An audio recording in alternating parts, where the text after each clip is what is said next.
Did you down on this song? They got to kick me off the stage. Yes. So. Retaliating. Somebody once told me that that last song was sad, and I had honestly never really thought about it like that before. Nobody died, you know. I just kind of figured they had never heard this next song. I like to tell somebody, you know, authenticity is incredibly important in this kind of music and any kind of music for that matter. But somebody once told me that they didn't really think I lived this song. I couldn't possibly have lived it. And I said, well, that's downright genius of you. It's about a woman.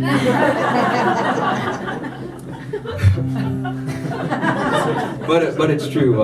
You know, I like to Ansel was making me feel very masculine before talking about whiskey and high tolerance or whatever. But I like to tell people, you know, let them think I'm that total outlaw or something like that. But the truth is, I wrote this song during the ice storm Nika a few years ago.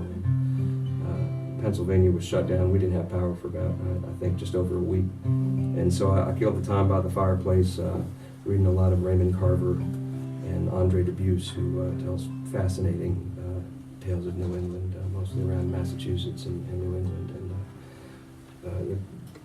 downright depressing stories. And I just read one too many, and I wrote this song. It's called Linden Street.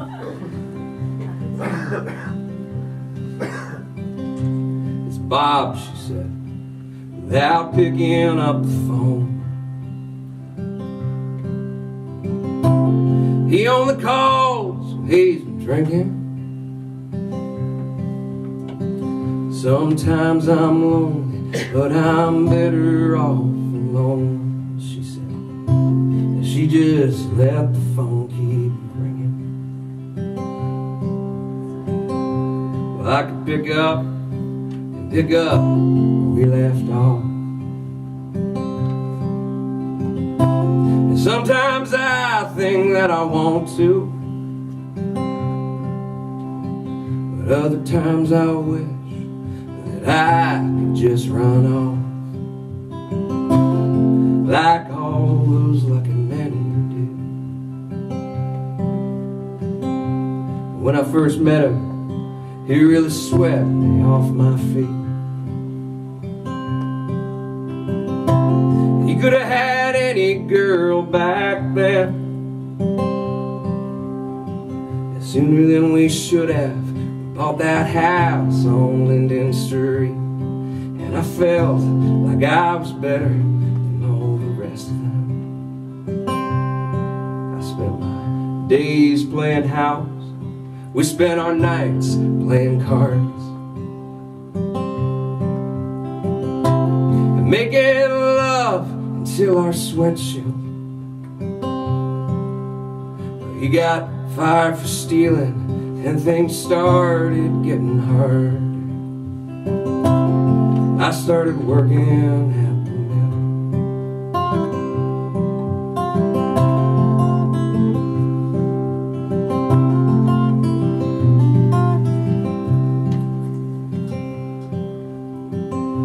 He said he'd find something, and I would kiss him at the door. The smell of coffee and bacon fried,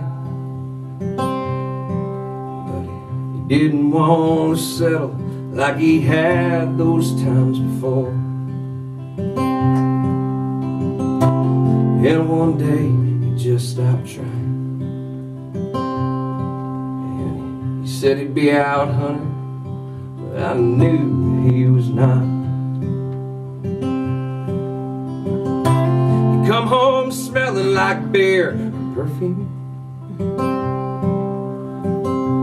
Well, he'd be at the bar with Dickie selling pie,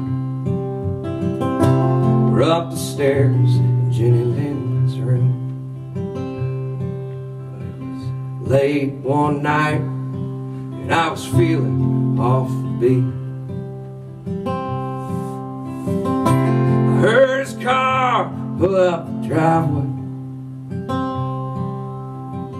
God damn, that fight woke up half of Linden Street, and I watched him drive fade away.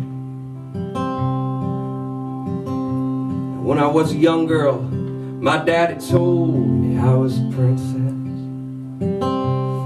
but I've never met a soul who felt the same.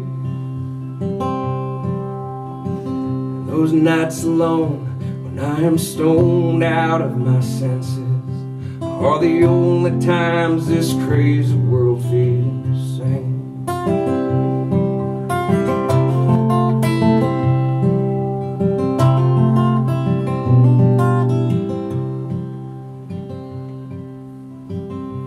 It's Bob, she said, without picking up the phone. He only calls when he's drinking.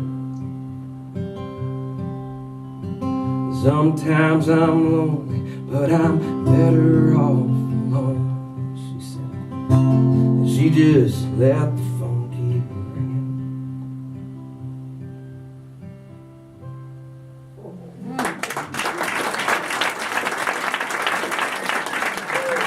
Thank you so much, everybody. Please welcome back to the stage, Nancy Barnum.